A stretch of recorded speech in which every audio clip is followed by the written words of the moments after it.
You're listening to episode 51 of Liz's Healthy Table.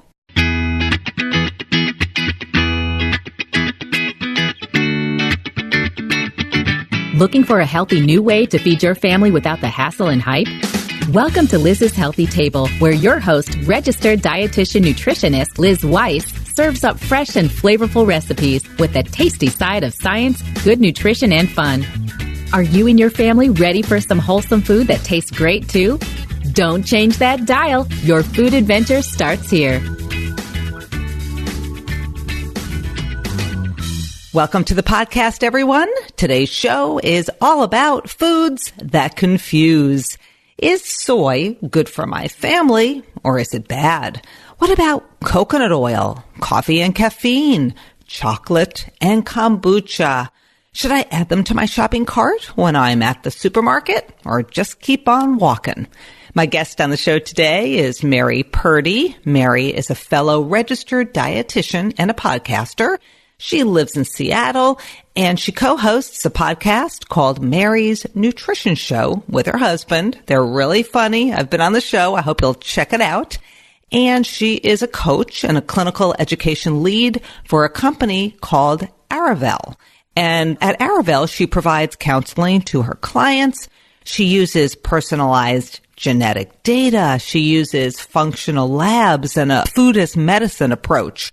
She is a nutrition pro, and she gets questions all the time about foods that confuse. And I get questions about those same foods. So I thought, hey, why don't I have Mary on the show, and we'll clear up a lot of that confusion. I will say that when I interviewed Mary, it was my intention to talk about 6 foods that confuse, and you'll hear me talk about that at the beginning of the show. However, I spaced out the 6th food, so I never got around to talking to her about turmeric. This is a spice, and I wanted to just find out, is it worth the hype? And so instead of getting into turmeric on today's show, we will save that for a future episode, or I'll ask somebody else about it down the road. But in the meantime, Mary and I are going to tackle soy, coffee, chocolate, coconut oil, and kombucha. A few friendly reminders.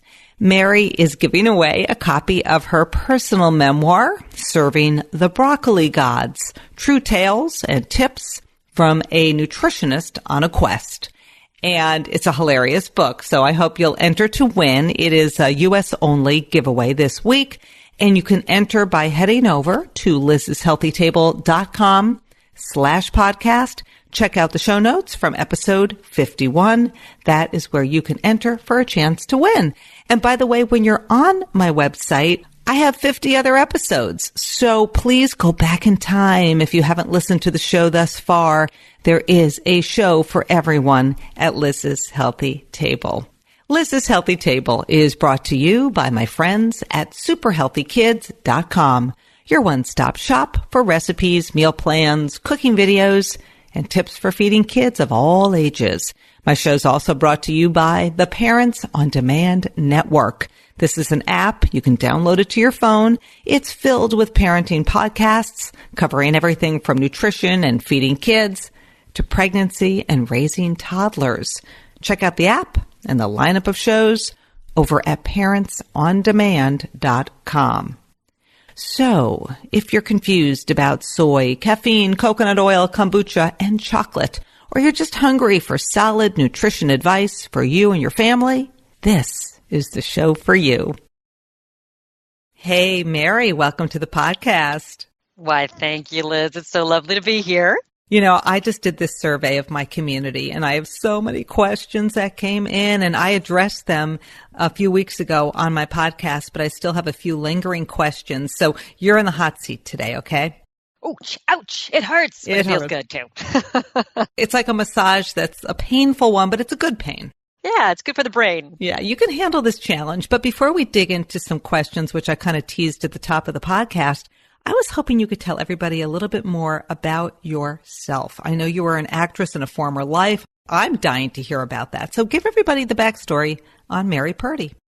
Yes. Well, thank you for allowing me to share a bit about myself. It's always fun to give people context of who you are. But yeah, before I became a dietitian, I was actually in the theater in New York City for about 10 or so years and had a grand old crazy time with that life, and realized that it was time to shift gears into something different and utilizing a different part of my brain. So I traveled from New York City to Seattle, Washington to get my degree at Bastyr University and did my internship there as well and became a dietitian in about 2008. So it's been a little over 10 years on this crazy ride, but I've absolutely loved it and have been in private practice and worked at hospitals. And I'm currently working as a coach and clinical education lead at a company called Arivale, where we do personalized medicine, diet and lifestyle coaching over the phone and take into account genetics and all different kinds of blood labs and looking at the microbiome and salivary cortisol levels. So we take a very comprehensive view of people's health and wellness, and we're really focused on prevention. Wow. It's so like sci-fi almost, like in my world, I'm all about, hey, this recipe is going to be healthy and easy and get you to the table quickly. And you are digging deep, and especially like the microbiome. I just did a 2-part series on probiotics. It's so fascinating when you really kind of dig below the many layers of who we are. It's so true. And the thing is, I mean, those recipes that you're talking about, that is a critical part of the conversation, because just because you find out that you have a certain blood level or a certain genetic predisposition or some, interesting bacterial species in your poop, you still need to get those recipes to make sure that you're supporting your health. And that doesn't come easily either. So it's all one big conversation about what can we do to meet people where they are at and serve their needs. Tim and I sent our poop in to be analyzed, and I have not received the results yet, and I hope it's all good. Oh, gosh, please. Of course, I am so competitive with my husband, and I want my microbiome to be more robust than his. But he was breastfed, and I was not, so I have a bad feeling. I got a bad feeling that his is going to be better than mine, and I just hate to lose out to the guy, Oh, boy. Is that going to cause some marital stress for you, too? We might be in deep therapy. Over your microbiome. I'm ramping up for it. So you've got a book called Serving the Broccoli Gods, and we're giving away a copy to one lucky listener, U.S. only, please. What is Serving the Broccoli Gods? Tell us about your book. Well, essentially, I've been writing for a long time. As you were mentioning up front, I was in the theater. I also did a lot of writing of my own material that I also performed, and I was writing personal essays. And I thought, I've been writing personal essays for a long time, and I have this story to tell about my journey from becoming a kooky actress in New York City to becoming a kooky dietitian in Seattle, and what was the process of that, and how many funny stories can I tell about what that was like. And I'm a big fan of vulnerability, of talking and celebrating our flaws as human beings. God knows I've got a ton of them, and I celebrate each and every one. And I thought, I'm going to make this happen. I'm going to collect the stories that I have, the thoughts I enjoy about what it means to be a nutritionist, and put it together in a book that is all about serving the broccoli gods, which ultimately is what I have been doing for a while and what I will probably continue to do. Mm-hmm. And so what's your silliest, craziest story in the book? Oh, my gosh. That's a good question. Well, there is one about the fact that I was trying to be super eco-conscious and bought a car, a biodiesel car, meaning a car that runs on biodiesel as opposed to diesel, online without knowing anything about cars, because I grew up in New York City and didn't even get my license until I was 25 years old.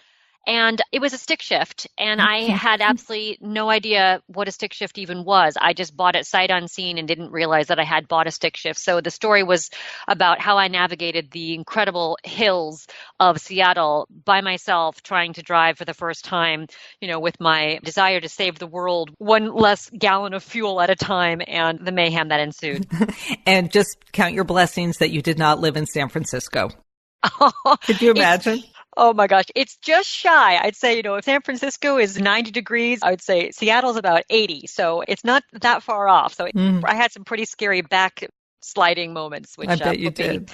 Into tears. I bet you did. So Mary, you have a podcast. We're just about to dig into today's topic, which is why nutrition is so confusing to people. And we're going to clear up a lot of the confusion. But you have such an awesome podcast. I have been on it. Just tell everybody a little bit about your show. Oh, well, thanks. It's wonderful to have you on. And The show is essentially a way for us to dive deep into a variety of topics that people are often asking questions about. So sometimes it's the controversial topics of, was intermittent fasting good for me? Should I be paleo or vegan? What does it mean to engage in this pattern of eating? So we try and really wrap our heads around by looking at the science, but also really focusing on the individuality of what might be right for somebody or why certain patterns of eating or certain foods may be good or not so good for each person. And we try and infuse a little humor, a little fun, a little engagement. I host it with my husband. He is the producer and brilliant editor of the podcast. And we try and have a banter that allows for people to listen in and enjoy and not just feel talked at, but rather that they're part of a fun conversation that's going on where they get to learn a little bit and laugh a little bit. Good stuff. So, and once in a while, by the way, I do have Tim on the show, and I think it's time to get him back on because he's so funny. But anyway, so nutrition. People get really confused about nutrition. Why do you think that's so? There is so much information out there, and so many people have different experiences, different opinions, different ways of interpreting the research. There is so much individuality as well. So when someone says, well, I love this diet, it works for me, and a person comes back and says, well, this diet, made me feel sick and I gained a ton of weight, both of those realities may actually be true. So what is a person who's Googling a topic supposed to think when they come across dozens of conflicting reports about either a specific pattern, diet, food, way of approaching cooking? It's really all over the board. It's mind-boggling, which is a good thing. More and more dietitians have podcasts so people can tune in and hear from us and hopefully get on the straight and narrow. That's right. So we have 6 foods we're going to talk about today. And these are foods that confuse people. These are foods that are controversial. And we want to kind of get to the bottom line so we can figure out, should we include these foods in the diet or avoid them? So the first food, which I think is probably the most controversial and confusing, is coconut oil. And I want to know, is this plant-based oil that everybody's clamoring for, it's such a nutrition darling, but then we hear from scientists warning us that coconut oil is high in saturated fat and that it's not good for us. So yes, coconut's great, or no, coconut oil is something we should avoid. What do you say, Mary? Liz, I'm going to give you an answer that I often give to many, many people. That's often a little bit irritating, and I apologize. But the answer is, it depends. And it depends on a variety of things because, yes, there's the people in the camp of coconut oil is going to change my life, improve my skin, make me lose weight, and fight cancer. And then there's the people who are like, coconut oil is evil. It will make you have heart disease. It will kill you, and it will give you pimples. I really think, for many of us in the dietitian field, it is very often about the individual and it is very often about the amount. So when we're looking at the research around coconut oil, remember one important thing that's really essential for us to consider is processing, right? So not all coconut oils may even be the same. Some are going to be more refined, meaning that they may have gone through a process where some of the benefits that are attached to coconut are lost simply because of the poor processing procedure. So there's that piece of it, is the processing. But also, yes, coconut oil is high in saturated fat. And the studies, and I used to be of the camp thinking like, I think saturated fat being bad is kind of a notion from the 80s. But as I've done more research into the effects that saturated fat can have on cholesterol levels and on heart disease and on inflammation, it does indicate that in excessive amounts, coconut oil may actually increase levels of inflammation in the body and may actually increase, for certain people who are genetically predisposed as well, high cholesterol levels, and may, again, with the weight piece, for certain individuals, that saturated fat may actually contribute to weight gain. So if you are at the supermarket, should you walk by that coconut oil, or what should you look for and how can you use it responsibly? Excellent question. I happen to be a fan of coconut oil for several reasons. Number one, it tastes delicious. It helps people to eat vegetables that are bitter because very often the coconut oil will attenuate or help to modulate or change the bitterness of certain vegetables like your dark leafy greens or even like some of the roasted veggies out there.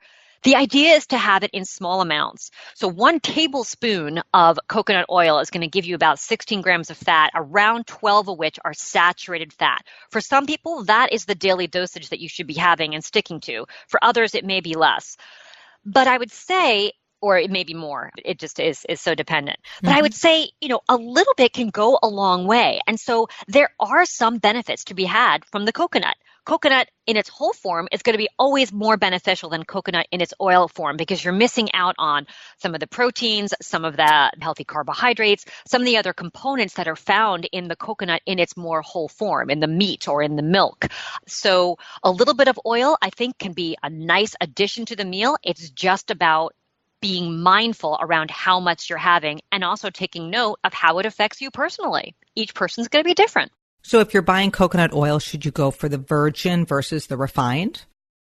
Absolutely. I am a big fan of always, when it comes to oil, when possible, to shoot for the ones that are less refined. The good thing about coconut oil is that it doesn't have a really, really low smoke point. It has a higher smoke point, so you can cook foods to higher heats with that, and that can be beneficial. And then as far as the coconut milk that you get in the can, because you see a lot of soup recipes that call for a can of the coconut milk, would you in that situation recommend the lower fat version of the coconut milk? What I would say is save your money and buy the full fat coconut version because you're getting all the benefits from, again, the food in its complete form, and just throw some water in there. If you're worried about the fat content, basically have the recipe, have, meaning HALVE, half it, and add in 1 cup of water for 1 cup of coconut milk, and you're still getting the benefits of something that hasn't been overly processed and had some of the beneficial properties removed from it. I like that. And then you could always freeze what you don't use. I have frozen that coconut milk before, and then it can thaw out and go into your next soup recipe. Perfect. Love it. We don't want to waste food, especially when we're driving around in biodiesel fuel engines. That's right. Yeah, if you're going to go to that degree, you're going to freeze your coconut oil in a Ziploc. Hey, if I could power my car on coconut oil, I'd be a happy camper. You sure would. Okay, so we're going to move on from coconut oil, and we're going to use it in moderation, and we're going to go for, the real deal, like the unrefined virgin. And by the way, if you are going to ever roast sweet potatoes and you toss it with a little bit of melted virgin coconut oil, your house will smell like candy. So just putting it out there. That is so true. It's so good. I love that combination. So good. So I'm going to move on to a hot potato, and it's not potatoes. It is soy. And I just got a question about soy from one of my listeners. And, for many years, it was considered a heart-healthy food. And the FDA does approve a health claim for soy as a heart-healthy food. But then, and by the way, they've been consuming it in Japan for centuries, and women there have lower rates of breast cancer, right? Yep. So we hear all this freaky stuff about soy. I just had tofu today in a really great beans and rice recipe, by the way. But what's the latest on soy? I mean, is it our friend? Is it our foe? Where does soy fit in? We hear all this good stuff about it, but then once in a while, we hear bad things about soy. It is confusing. And again, I really love it when people work with a practitioner who can help them identify if soy is right for them. Because for some folks, they may have a negative belly reaction. They may not respond well to it. For others, it may be a critical part of a heart healthy and also hormone balancing diet. So the bottom line is that soy in its, again, a whole foods form is going to provide lots of benefits. Healthy fats, it is high in omega-3s, which we know is helpful for inflammation, healthy protein, and excellent amounts of fiber. And there are also some additional properties that soy contains that can be beneficial for preventing disease. So as you mentioned, many people in Japan, for instance, consume soy on a regular basis, and they have some of the lowest forms of cancer, specifically things like breast cancer and prostate cancer and other reproductive cancers.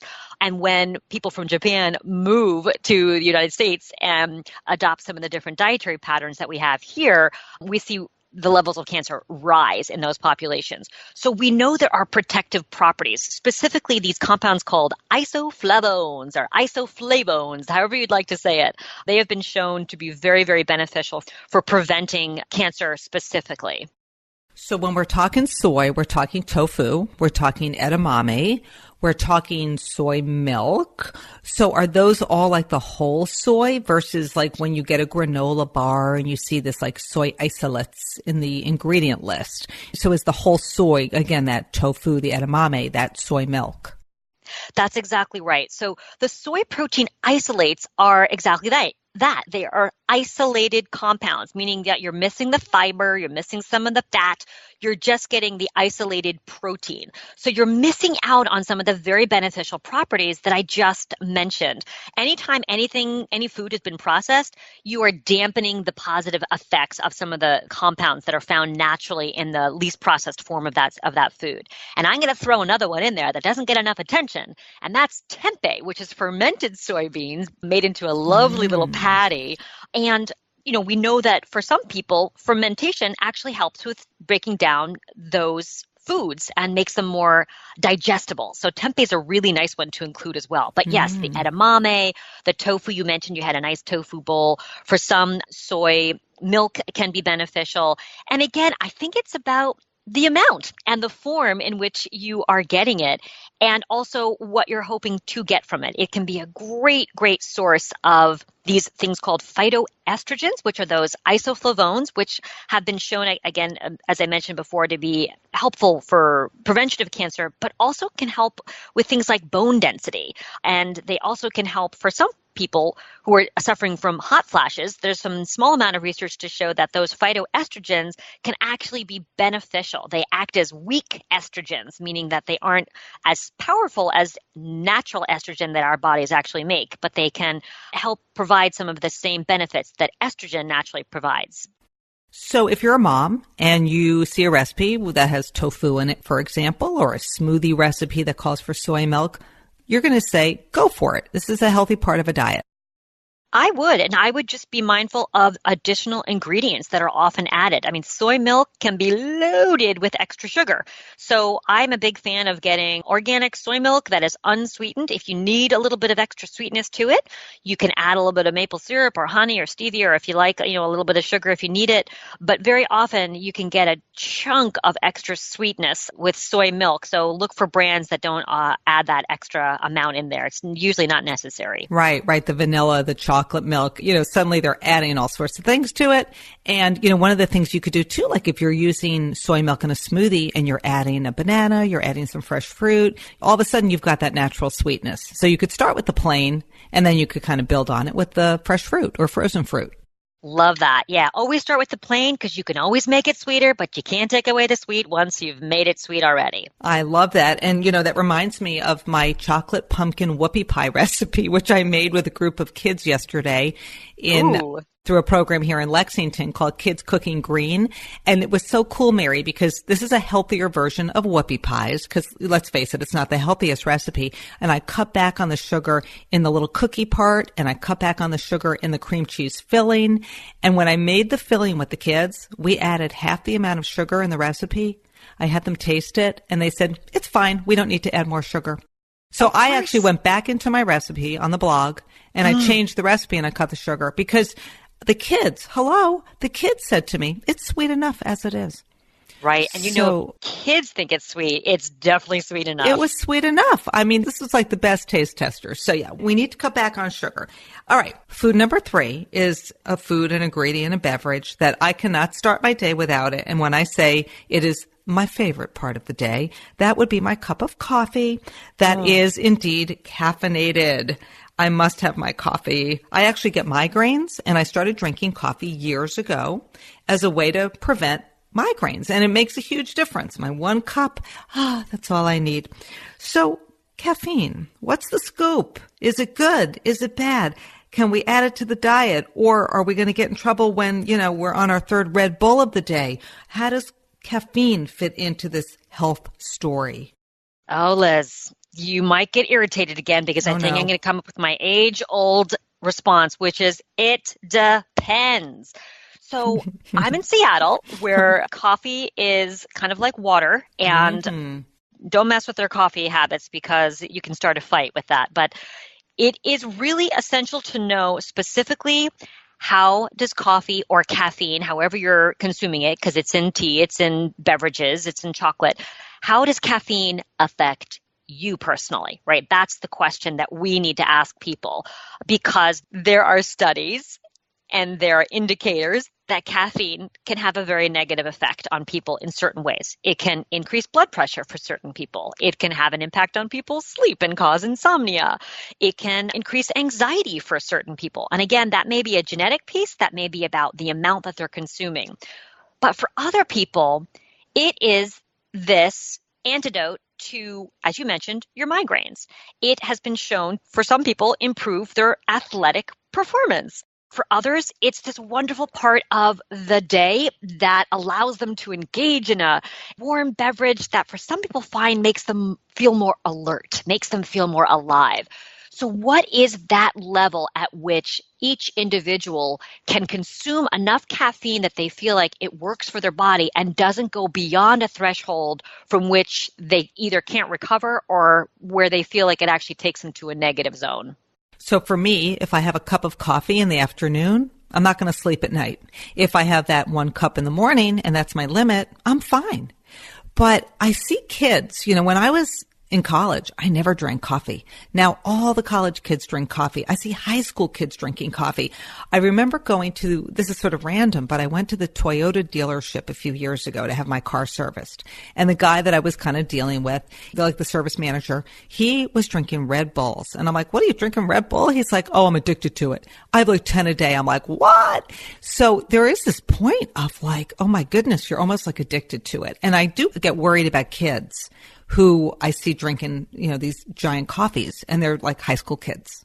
I couldn't agree more. And I think, yes, the beauty with coffee is that if you can identify as an individual, coffee is this wonderful part of my day that I really enjoy, that makes me feel good. It's a ritual. I do it, on a regular basis and I love it.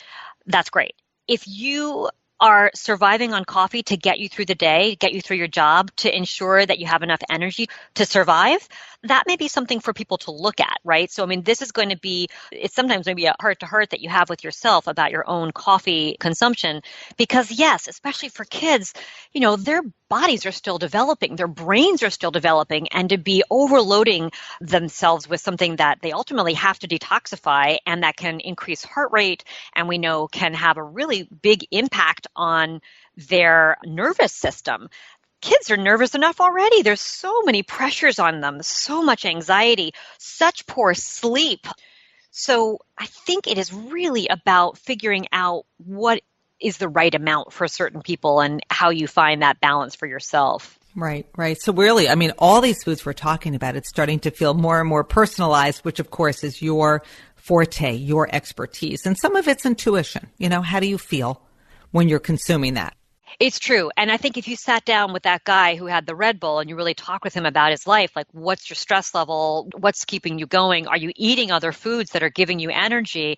Is someone surviving on Red Bull because it helps them to survive? Or are they missing out on a million other nutrients that would otherwise be providing them with the energy they need to fuel their day instead of coming up with something that's both caffeine, lots and lots of chemicals, tons of sugar, and God knows what else is in a Red Bull? I don't actually want to know what's in a Red Bull. I've never had a Red Bull. I'm like, ew, go away. I don't want you. No need to start now. No, I'm not going there. The one food I do love, though, and I do crave, is chocolate. Now, I will say, on Halloween, I'm so naughty. I'll say to Tim, I'll go to Walgreens and get the candy for the kids this year. And of course, you know what I get? I get the Dove chocolate, these little mini chocolate bars, the dark chocolate. And then I'm hoping that we have one of these slow years where a lot of kids don't come to the door. I'm like, look at all this leftover Dove chocolate. I think I'm just going to hide that from Tim so I can enjoy that myself. Very sneaky. And I do love dark chocolate. I'm going to emphasize dark. I know other people like milk chocolate, but are there compounds in chocolate, dark chocolate, milk chocolate, that are good for us? And how do we add chocolate to the diet in a responsible way? Yes, I am right on the same page with you, Liz. Chocolate makes life better. I consume chocolate pretty much every day, and I enjoy the good heck out of every bite that I take. So the good news that I think we didn't realize back in the 80s is that cocoa, which is, where the plant that chocolate is made from, is actually very beneficial. It is rich in these wonderful plant chemicals. And by chemicals, I mean good chemicals, not like Windex, but chemicals that are called, they're called flavonols. And they actually are beneficial for protecting the heart. They can improve our ability to be sensitive to insulin, which is the hormone that helps keep our blood sugars normalized. They support the production of something called nitric oxide, which makes sure our blood vessels are relaxed and can be beneficial for blood pressure. Cocoa has some minerals in it, so a little bit of copper, a little magnesium, not a ton, but a little zinc, little phosphorus. So chocolate in its pure form, again, in its least processed form, does have benefits. And that's where we can capitalize, is eating chocolate in its least processed form. So you might see that percentage that's on your bars, right? Yes. So milk chocolate tends to have a much, much lower percentage of those cocoa solids. And so when there's higher percentage of cacao or cocoa, it'll say, 70% or 80% or in some cases 90%. That is going to have a higher percentage of those flavonols, which are those beneficial and protective compounds, those chemicals. So the higher you have on that package, the higher percentage, the more benefit you're going to get. And also that usually means the less sugar you're going to have in that as well. So when I'm making, say, brownies or chocolate chip cookies, or I made this delicious mousse, it was actually an Ellie Krieger recipe with melted chocolate. I used chocolate chips and tofu, silken tofu, so good. But I went sort of for the semi-sweet or the bittersweet and that higher number of the percentage. So you're saying that's the better for us because there's more of that cacao in that versus the milk chocolate. That's exactly right. So you will have a higher beneficial amount of those protective compounds when the percentage is higher. And I would say, go for the higher percentage so you're getting all the benefits from that chocolate. And remember, this is going to sound unusual, but chocolate, cacao beans have fiber in them. Fiber. So, you eat a half a chocolate bar, you might even actually, if you're getting a really good quality chocolate bar, you could get 5 grams of fiber in that serving, which is not something that people, I think, often think about. And then if you need the sweetness, then add the sweetness later. So you're getting the food in its whole form and you're adding a little bit of maple syrup or a little bit of honey or a little bit of molasses, depending on what kind of flavor profile you're looking for. And the other thing too, Liz, is to look at the ingredients, because sometimes cocoa is processed with something called alkali. You may see that on an ingredient label. Have you noticed that ever? Yes, I have. Yes. So that processing, and supposedly that's, supposed to make the appearance a little bit more pleasurable to the eye. There's not that dampening of the dark brown color that's there. Sometimes if chocolate gets a little bit old, it takes on a different color. It turns kind of whitish. So the alkali prevents that from happening. But the processing with the alcohol causes a loss of those wonderful plant compounds that are beneficial. So the least processed, the better. Mary, what about when you get like cocoa powder, and you're adding that to, like I added it to the whoopie pies, right? Sometimes chocolate is processed with an ingredient called alkali. And what is that? And should we avoid that? So it's essentially there. The alkali is essentially there to improve the flavor of the chocolate in some cases, and also to improve the appearance, because sometimes chocolate, if it's been exposed to oxygen, it will become slightly white. Doesn't mean that the chocolate becomes bad. It just means that it's been exposed to oxygen, and that changes the way that it looks. So alkali prevents that from happening. But, Liz, processing with that alkali causes a loss of those important protective compounds, those flavonols that give chocolate all of its benefits. So again, the least processed form of the chocolate or the cacao bean, the better, the more benefits you get. That makes sense. And then of course there's portion control too, because I can eat one of those little Dove chocolate bars or the entire bag. And I have a sneaking suspicion you're going to say, have one or two. Don't go too overboard. It's like anything, right? Calories add up, saturated fat can add up. So portion control. Yeah, and you know what I love with chocolate? You can have a whole experience with melting a piece of chocolate on your tongue, taking a moment, and then breathing through your nose. So smelling, your nose is this wonderful part of the sensorial experience of taste. So, if you plug your nose and you taste something, you often don't really taste it in its full form. So if you take the extra breath through your nose while you are melting a piece of chocolate on your tongue, it's almost like you get twice the pleasure just by breathing in. Eat it slowly, savor it, enjoy it, and go for the better quality. I know when I have bad quality chocolate, it's almost like you eat more because you're just like, I got to get that good stuff. I got to get it. I got to get it. You never get it. You just get eating it. So go for the good stuff. Go for the good stuff and savor it and love it and support your, really good quality chocolate, small chocolatiers. I like that. We have a company in the Boston area called Taza Chocolate. And sometimes they add a little bit of chili powder to it. Sometimes they do add some salt and pepper. It's like weird flavors and it's just interesting and really good stuff. I love that. We've got one here in Seattle called Theo's, and they've got a cayenne cinnamon, and they've got a, puffed quinoa rice and black forbidden rice mixed in. They've got ginger, orange, all kinds of fabulous flavors. Ooh, so it's really fun. You beat me to it. I was going to mention the dried candied ginger in chocolate. Ooh. Oh, I remember when chocolate bark recipes were all the rage a few years ago. It's so funny how we go through these trends. You look on blogs and online, and it was like chocolate bark everywhere. Then it was smoothie bowls everywhere. Now it's like the Nourish bowls, the grain bowls. I'm so addicted to those. I love them. Me too. Hey, better addicted to those than the Red Bulls, right? Oh gosh, never going to happen in my lifetime. So the beverage though that I am sort of addicted to, and now everybody in my family poo-pooed it. Hello. And then suddenly my husband, I'm like, where'd my kombucha go? Excuse me, where's my kombucha? Oh, I drank that. And now Simon, he's up at college. Oh, I'm really into the kombucha. And I'm like, wait a second. Don't be drinking my kombucha. What is kombucha for those people who are not as obsessed as I am? And why is it good for us? And it's expensive. Yes. Is it worth the money? So give us the kombucha story. First of all, it's just fun to say. You said it 4 times and I've had a smile on my face every time you say it.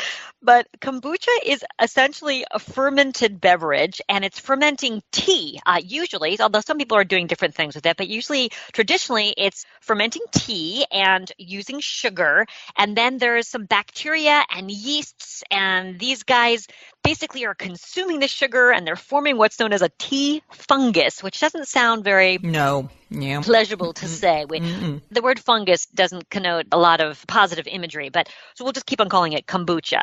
But it is sort of like a mushroom, and it's this wonderful little colony of yeast and bacteria, and then there is often a part of some juice added to it to flavor it. But it's essentially tea that's been fermented and has been shown to have some beneficial properties because of the probiotics, which are the beneficial bacteria that get produced as part of that fermentation process. So a lot of people find that it makes them feel like their digestion is a little bit more robust. It gives them some energy, and it might stimulate the immune system because tea also has benefits for the immune function. And it's also just very, very enjoyable. It's a fantastic replacement for alcohol for those who are trying to reduce their alcohol consumption as well. Yeah. And the kombucha comes in different flavors. Mine is fruity, the one I like. You can get green, which is sort of a little kale situation or something going on in there. And it's fizzy. And the more I drink it, the more I like it. It's just very enjoyable, but it is expensive. And I think on your website, Mary, you have sort of a faux bucha, right? Like a homemade version? I do have a faux bucha, yes, and it is about $3 less than the typical kombucha that people buy in stores. And the reason why it's so cheap is because it's essentially utilizing, instead of the fermentation process that happens as a part of the kombucha making process, it uses apple cider vinegar, which is a fermented vinegar in itself that anyone can purchase at the grocery store at a fairly reasonable price. It uses a little bit of that, which also has probiotics in it, as provided that it hasn't been overly heated. And I add some ginger, some plain old water, and then I add a touch of stevia to give it a little bit of sweetness. And that's the template. That's the basic version of it. And then people can add whatever they want, a little bit of fruit juice, grape juice, whatever they like to flavor it. I will put a link in the show notes to your faux bucha recipe. So do you think it's a waste of time to drink it, or you say drink it and enjoy it? Well, I will tell you this, in terms of the scientific evidence that can substantiate all the claims that people say about what kombucha has done for their lives and their health, there isn't a lot out there. That doesn't mean that those experiences aren't real, but they haven't done a ton of experiments to really validate what people are saying the benefits of kombucha are. That being said, I still think I have known hundreds of people who have found benefit, have found it to be a wonderful way to start their day, a wonderful way to give them additional improvements in digestion, a great way to help add a little bit of beneficial bacteria to their food. So I'm a fan as long as people are careful about whether they make it at home, because that can potentially have some contaminants that may not be beneficial. So I'm a fan of buying it bottled, unless you're like a really good kombucha maker. Okay. I'm not planning to become a kombucha maker anytime soon. I'm going to buy it bottled. I promise. Okay. I won't worry about you. So Mary, we've hit up the foods that we wanted to talk about today, but I have a few other quick little questions for you. And that is, I noticed that I went to your website. There's a little sign up for your newsletter, and it says if you sign up for the newsletter, you'll get my quick start nutrition guide. So I forgot to ask you about it at the beginning of the show. What's the quick start nutrition guide? Why should people come over and download it? And I'm going to give a link to it, so, to your website, but why should people head over to download that? What can they expect from it? I think people feel like when they start discussing with themselves or with a health practitioner about ways that they can change their diet and start to feel a little bit better about their lives, they get super overwhelmed. Like, oh my God, I'm going to have to do a whole 180, all these different things. And the Quick Start Guide is just giving you a variety of tips, about 10 or 12 tips that say, hey, try doing this. Try adding a little bit of this. Try shifting this. And it's basically really easy ways to begin to add some more healthier habits into your life in a way that's doable and not going to strain your resources or your brain power. Okay, so that's a good thing for people to download. And it's a freebie, and we like freebies. Yay. Yay. I get so many questions from my listeners and my readers about what to make for family dinner. People are craving fast and healthy family dinners. I cannot tell you, it's like the number one. So while I have you on the phone here on our Skype call, can you tell everybody what is your favorite quick dinner to make, whether it's you and your husband, you have company, you've got family? What is it? What's your go-to? Go-to is always going to be soft tacos with refried beans, salsa, avocado, and shredded cabbage. So easy. Corn tortillas, basically slather some refried beans on there. Canned Amy's Organic is one that I love promoting. I just think they're delicious. They've already got flavor. And then you get some, veggies and healthy fats from your avocado and your salsa and your shredded cabbage, or choose whatever veggie you like in there. It can be peppers too. But that's basically a 5-minute meal, and it's very nutritious, satisfying, flavorful, and balanced. I love that. And I'm a huge fan of anything sort of Tex-Mex or Mexican. So you are a girl after my own heart. I have not been to Seattle in many years, and I'm going to invite myself to come visit you. How's that? You must come, and I will make you soft tacos with avocado and salsa. I would love it. I did my dietetic internship out in Portland, Oregon. So I lived in Portland for a year, and I got to experience the whole Northwest, and it is so beautiful, and I miss it. So I really do want to come visit. I'm not just saying that. You've got to come, and you really have to come in the summertime. Don't come in February, because you'll never forgive yourself or me. And I don't need any bad energy. I don't need additional bad energy in February. No. So. Hey, listen, I lived there for a year. I know it rains. You know it. I know. I'm going to come in the summer, I promise. Well, Mary, it was so much fun having you on the show. This was like fast and furious, and I'm so glad we went through these foods. And I do hope our listeners that you were able to shed some more light and calm people down. Don't worry. These foods, you just put them in perspective. We can add them to our diet safely. You got it, Liz. And thank you so much for having me on and giving me a space to chat about this. It's always good to talk to you and just talk food and talk shop. Well, thank you, Mary, for coming on the show, and come back again soon. I will, for sure. Thanks, Liz. And to all of my listeners, I really do encourage you to check out Mary's nutrition show. She's got a wonderful podcast. Her website is packed with great information. So I'm going to give you lots of links to Mary in the show notes. Don't forget, U.S. listeners, enter to win Serving the Broccoli Gods. I think you'll be rolling with laughter and learning a lot as you read the book.